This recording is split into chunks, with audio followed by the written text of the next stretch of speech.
ഓടാൻ പോകുമ്പോഴൊക്കെ ചോദിക്കുന്നത് പെങ്കൊച്ചല്ലേ ഓടണോ, ഇത്രയൊക്കെ വേണോ, വേറെ ജോലിയൊക്കെ നോക്കിക്കൂടെ, പ്രൈവറ്റ് നോക്കിക്കൂടെ, പഠിച്ചത് എന്താ ടെക്നിക്കൽ അല്ലേ, അങ്ങനെ നോക്കിക്കൂടെ, ഇത് നോക്കിക്കൂടെ.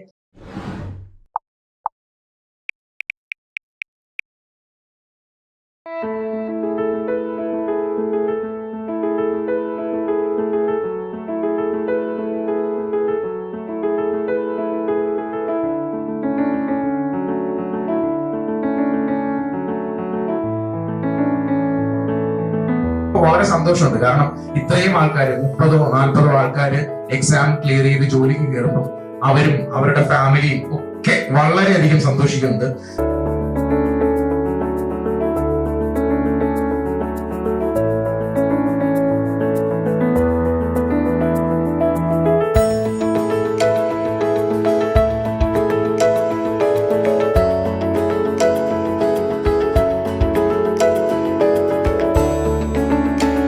ജോലി കിട്ടിയ ഈ ഒരു സാഹചര്യത്തെ വളരെയധികം സന്തോഷത്തോടെ ദിശ അക്കാദമിയുടെ പേരിൽ ഞാൻ നിങ്ങളെ എല്ലാവരെയും കൺഗ്രാജുലേറ്റ് ചെയ്യുകയും കൂടെ ഈ ഒരു പ്രോഗ്രാമിൽ നിങ്ങൾ എല്ലാവരും എത്തിയതിലുള്ള നന്ദിയും സ്നേഹവും അറിയിക്കുകയും ചെയ്യുന്നു. Thank you.